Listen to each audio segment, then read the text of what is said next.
তীব্র ঠান্ডা জেঁকে বসেছে ভারতের রাজধানী দিল্লিতে। ঘন কুয়াশায় বাতিল হয়ে গেছে 2 শতাধিক ফ্লাইট। ভারতীয় সংবাদ মাধ্যম এনডিটিভির এক প্রতিবেদন থেকে এই তথ্য জানা গেছে।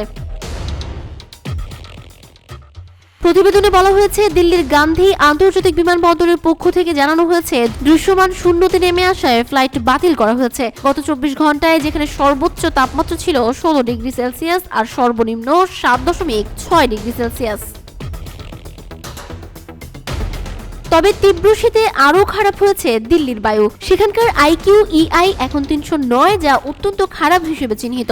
ফ্লাইট রাডার 24-এর নিরীক্ষণ অনুযায়ী স্পাইস জেট, ইন্ডিগো ও এয়ার ইন্ডিয়ার বিমান কুয়াশার জেরে বিঘ্নিত হয়। গড়পড়তা বিমান নামতে 6 মিনিট ও ছাড়তে প্রায় 47 মিনিট দেরি হয়।